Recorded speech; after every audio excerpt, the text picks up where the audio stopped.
Because there's a video that was going around the internet last week, and it couples with an article that I found.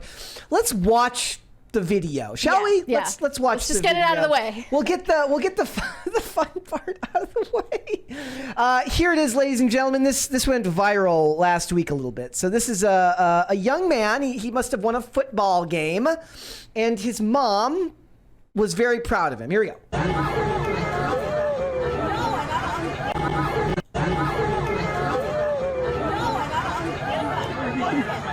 That's his mom. That's not his girlfriend, that's his mom. Thoughts? It's very similar to the Ethan Hawke situation. It's Don't do weird. that kind of stuff. That is a girlfriend move or a wife move. That's not.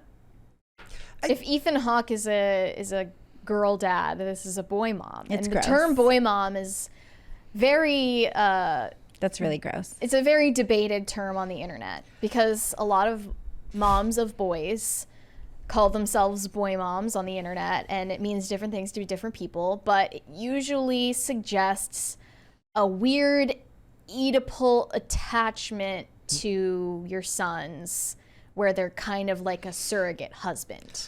You said that the idea is that they want to raise their sons to be the husbands they didn't have. That's what a lot of people were Okay. saying in the responses to this video in particular, is that what women are conditioned to want is to get undying loyalty and love from a man.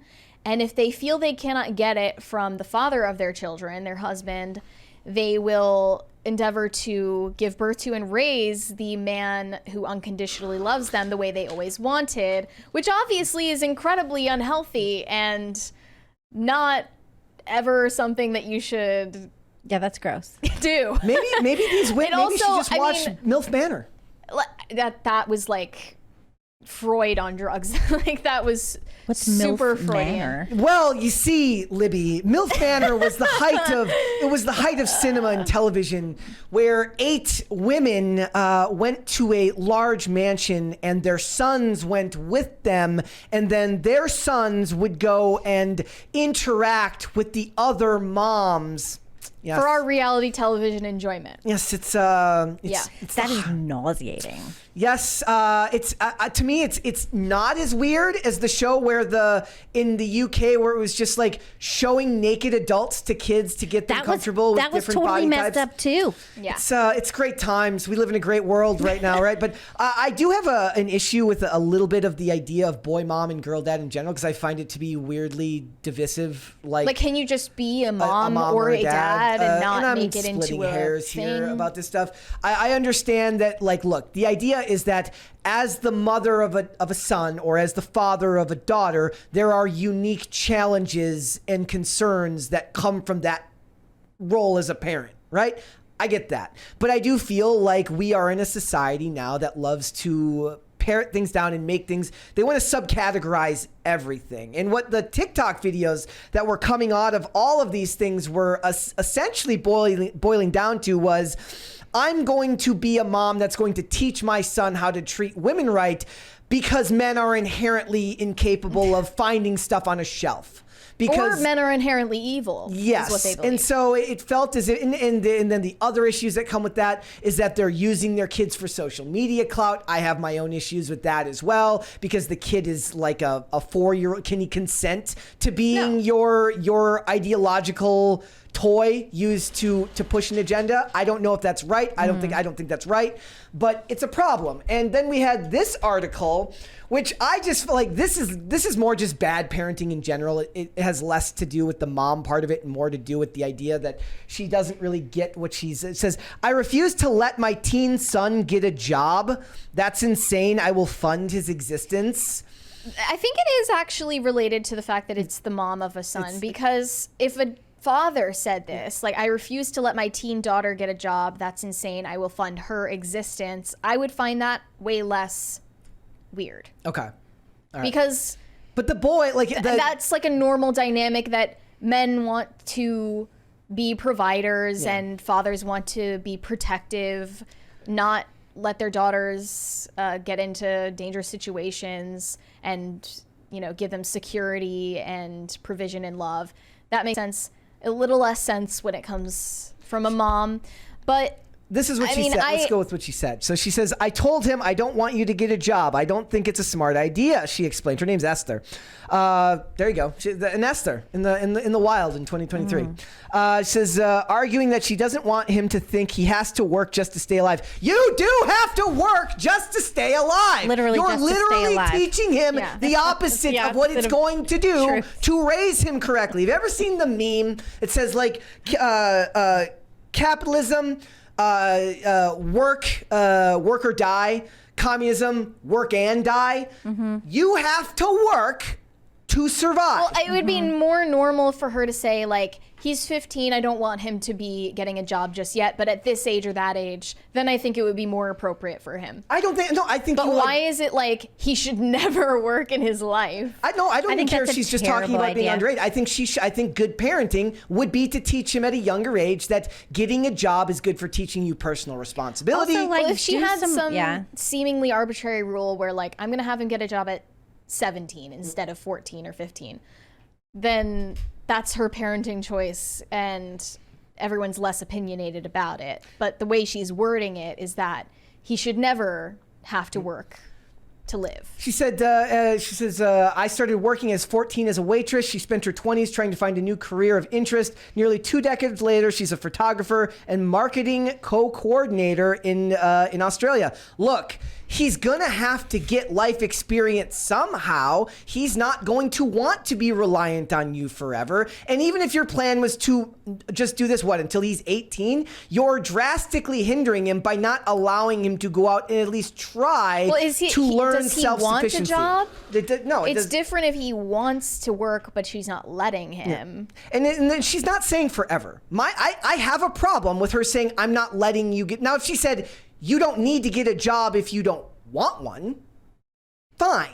But the point is you're teaching a life lesson that's antithetical to what's going to help you in the real world. And this is part of the, I feel like this would be a difference between men and women. Like if this was a guy raising a son, he would push him into the workforce because he understands that there are skills that you have to learn by getting a job that you will need when you're an adult. I had a thing where, so my mom wouldn't let me get a job when I was that age either. But when she was like, school is your job. But then when I went to college and she knew that I didn't want to stay, I took a year off, halfway through my sophomore year.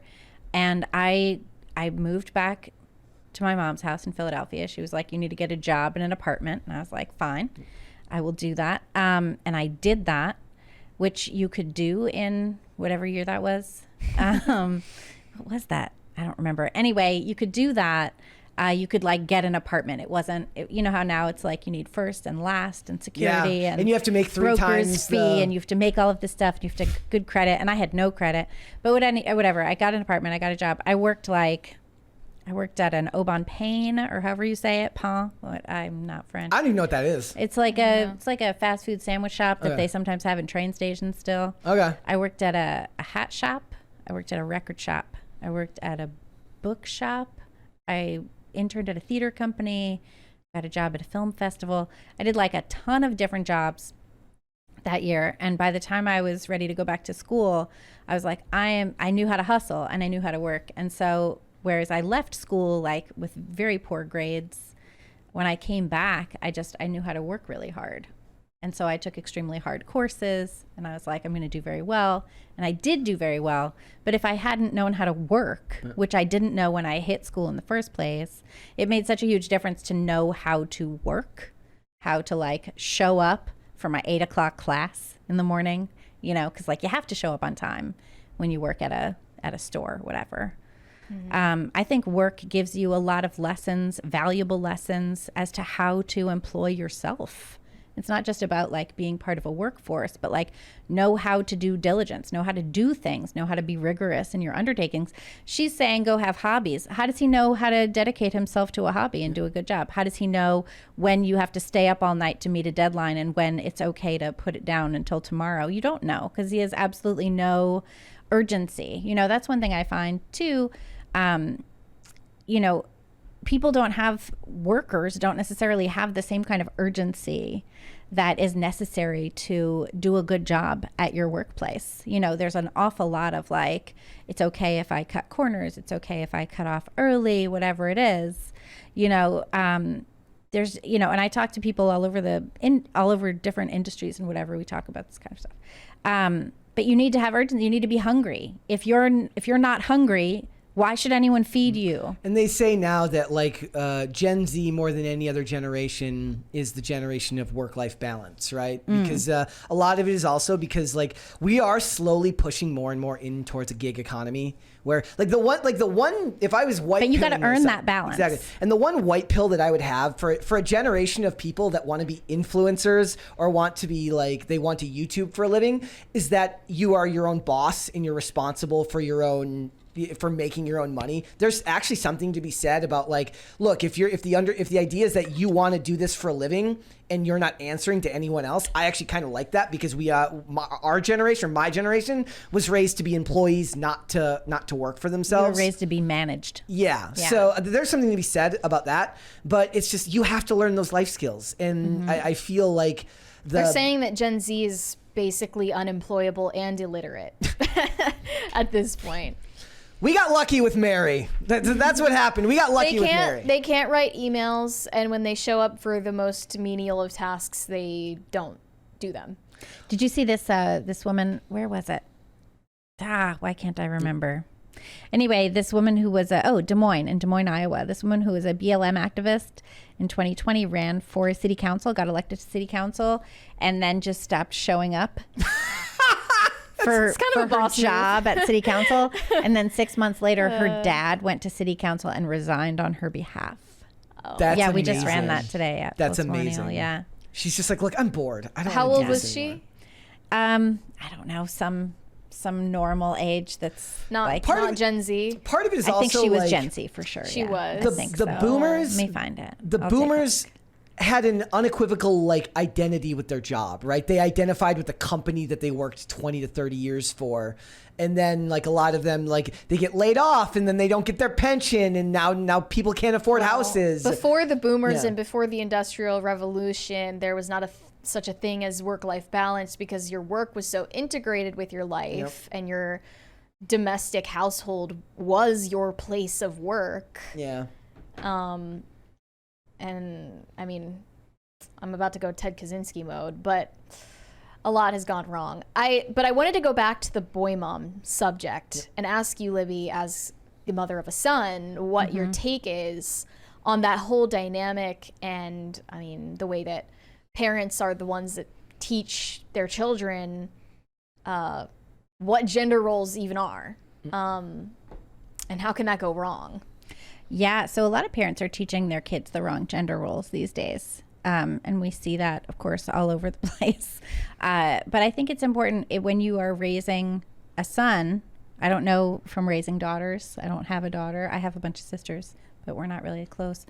When you're raising a son, you want to teach your son to be a good man. You want to teach him to grow up to be a good man. And so, like, I'll say to my son, who's like, he's 13, he's as tall as me.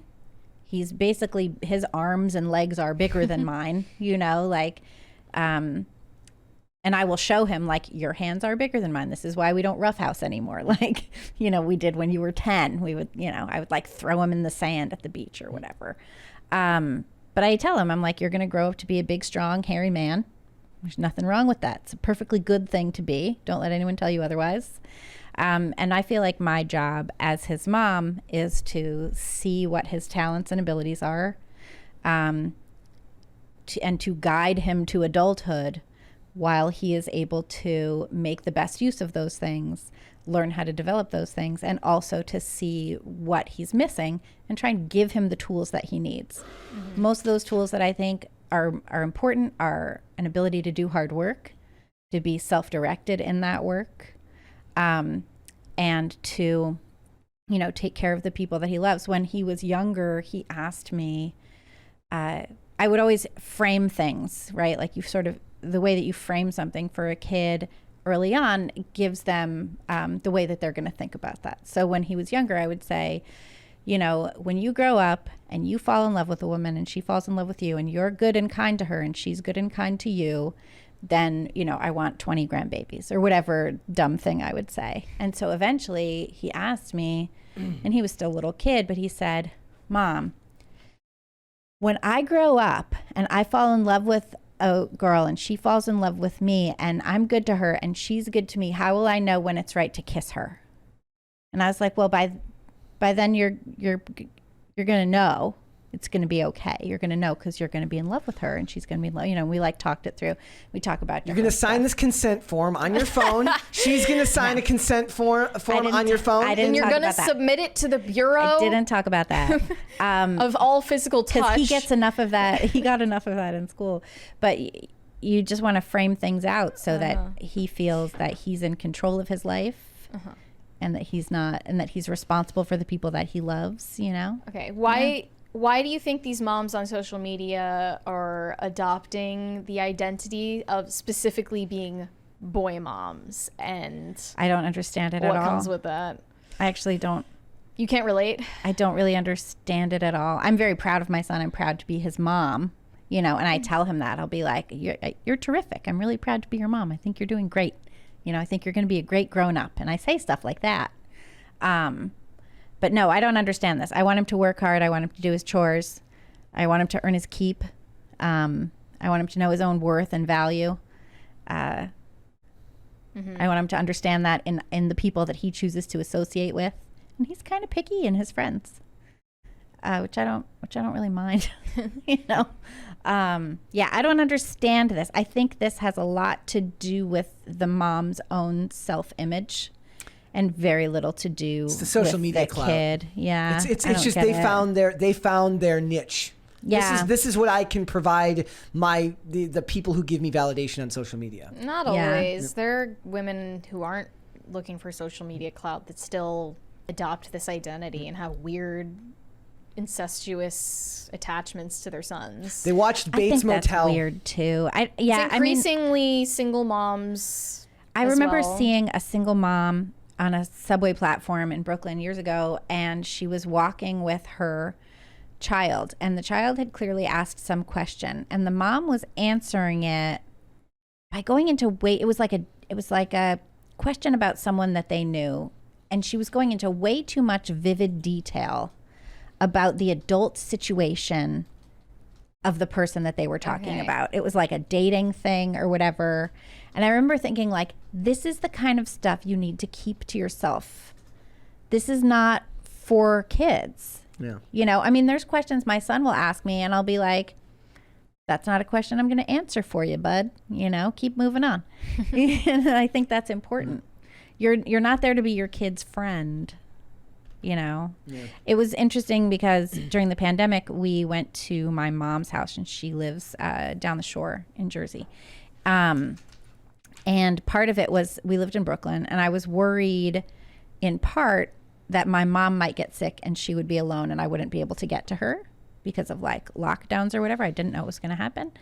And I knew that school was closing and they were shutting down the parks and they were doing all that. And I was like, I want my kid to be able to go play outside. So we'll just go down the shore, which we did.